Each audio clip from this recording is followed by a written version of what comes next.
Hello, friends and family. Thank you for watching the next YouTube video in Jim and Kathie's Villa Vie Odyssey adventures. So this time is all about Japan, but I'm going to do something a little bit differently this time. Instead of repeating what Jim has done, which is putting things in chronologic order, with pictures to match the sites and a good explanation of where we went and when, I'm just going to give more of my general impressions. So I'll be talking more about the Japanese people, our interactions, the culture, the history, the geography, and how it all came together to make an excellent trip. So let me know what you think of this format so I'll know whether I should do it again. Thank you.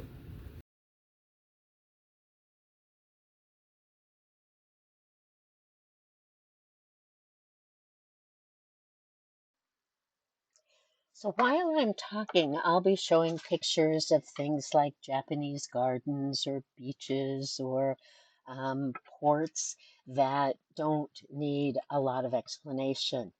When I'm talking about something specific, I'll try to highlight videos that reflect whatever it is I'm saying. Dense population, and so there were crowds everywhere, but they were very respectful, orderly, clean, and efficient. So it made getting around the country a lot easier. We mostly used public transportation, which was fast and efficient and inexpensive. So we got our share of crowded train stations and buses and subways and monorails. The shopping was also quite crowded. I was in a couple of Pokemon stores where the lines to the register snaked all the way around the store more than once. But people remained orderly and things functioned extremely well. Were also very kind. Several times people would stop us when we were studying a train schedule to help us figure out if we were actually on the right platform. In one case, we were looking for a tourist information office and we accidentally went into a office. And the man who was working there walked us out, went down the stairs, went all the way outside, and pointed out where the tourist information site was. When the Japanese do drive cars, they tend to be very small. So, where were we going with all of this travel? Well, a lot of the interesting, fascinating things we saw in Japan were actually shaped by the history of Japan, which is much older than what we have in the US. There were castles dating back to the 3rd century. At that time, there was an imperial court and an emperor, and that was established in Kyoto. From the 12th to the 19th century, about 700 years, was a time of warrior samurais and shoguns. So there were warring clans and groups and not a lot of progress. But they came together in the Edo period under the Tokugawa shogunate, and that was a time of peace and isolation. They prided themselves on isolation. In 1868, however, the U.S. came in and pressured them with naval forces, and they realized that they had to do something. And what they did is they very rapidly modernized, and that's called the Meiji Restoration. They did a lot of industrialization and modernization, and they became able to defend themselves. That ultimately led to World War II. Now, World War II destroyed a lot of Japan. Many of the castles and shrines that we saw were rebuilt from the ground up practically. Been in a time of very rapid economic growth, and so they've been successful, moderately technologically advanced. So they've come through a lot of history, and I hope some of these videos will show you starting from the ancient history and coming forward.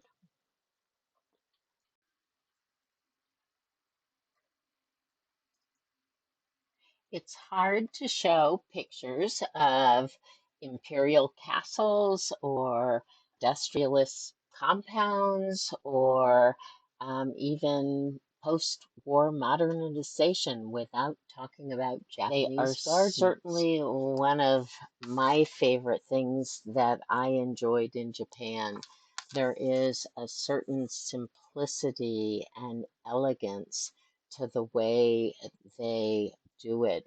Many trees were hundreds of years old that were cut like bonsai to show every single branch. The uniqueness of putting together water features and koi and ducks and bridges and rocks was just stunning. Um, and so to show some of that here.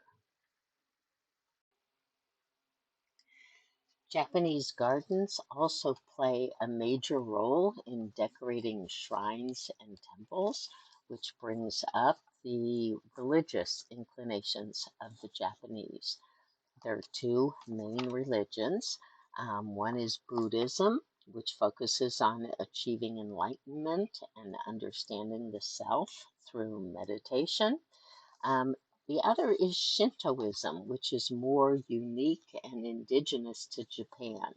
So, Shintoism is a veneration of the spirits found in nature. And in Japan, these two coexist very. For the most part, the temples are kind of community areas where people come together for funerals or weddings or major things. They're more concerned with the soul in the afterlife. Shrines, on the other hand, tend to be there to pray to a deity for favors, and it's religion. Geography has done a lot to shape Japan. It's made up of islands formed from volcanic activity, and that has allowed Japan to develop very uniquely from other countries. On the Ring of Fire, which means there's tectonic plates that meet, so it's very prone to volcanic activity, earthquakes, and tsunamis. And that fits in very well with the Shintoism respect for nature.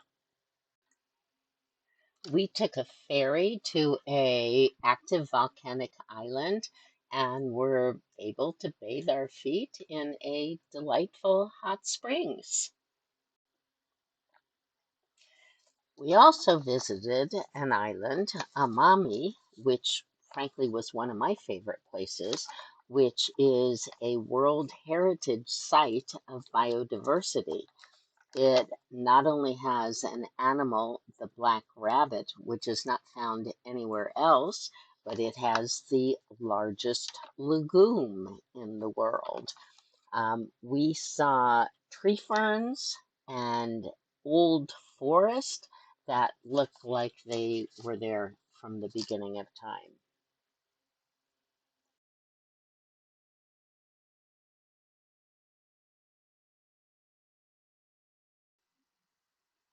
The volcanic island geography also contributed to some beaches, though they were not the white sand beaches that we used to.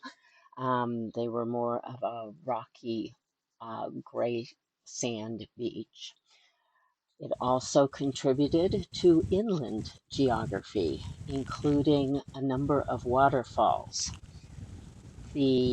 Some of the waterfalls were right in the middle of cities like Kobe, and some of the waterfalls were deep in the heart of the islands, like those waterfalls that were on Amami.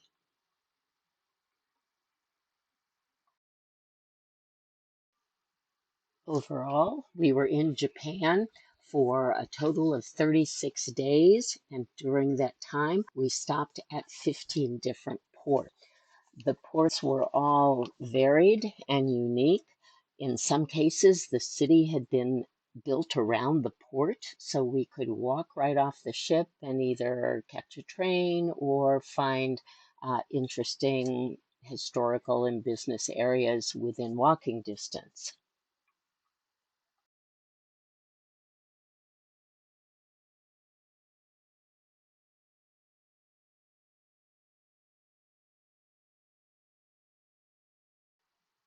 Most of the ports also welcomed us with dancing and music, and I recorded a number of those. If that's not your thing, you may want to just skip through some of the next videos.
One thing that stood out on the trip to Japan in the summertime was the excessive heat and humidity.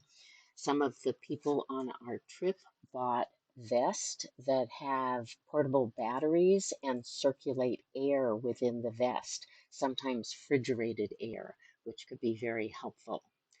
Another thing common with the Japanese was the use of arm covers. Um, I tried those myself and found that they only seem to make it hotter, but they do keep off the sun. Many of you have had questions about our activity aboard the ship during sea days. The activities that we did that was sponsored by Global Harmony was making peace cranes. We made over 2,000 peace cranes to be delivered at the memorials in Hiroshima and in Nagasaki. I learned how to make peace cranes myself, and it's not that easy. Try it. Another activity that might be of interest to book club friends or the books we're reading, we read Where the Dead Pause and the Japanese Say Goodbye. It's a nonfiction book that's about the tsunami that destroyed the nuclear power plant and released a lot of radiation, and how the culture and religion of the Japanese shaped the way they dealt with that disaster. A second book is fiction called The Woman in the White Kimono, Also very interesting about the time after World War II, where some Japanese women fell in love with American servicemen, wound up needing to leave the country.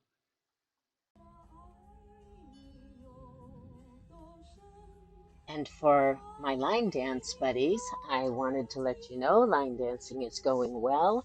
One of our dancers asked us to dance while she sang.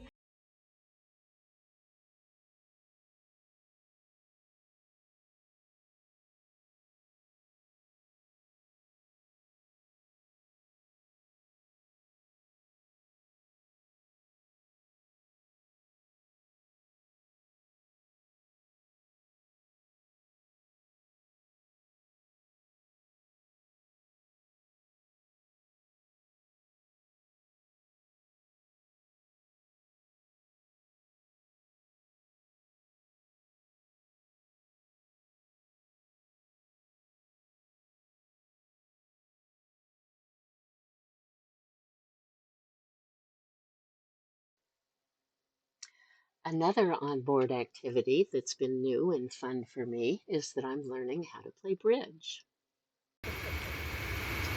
I apologize that this video is so long, but let me know how you like this format and if you would rather have this or the more chronological order of things I've done in the past.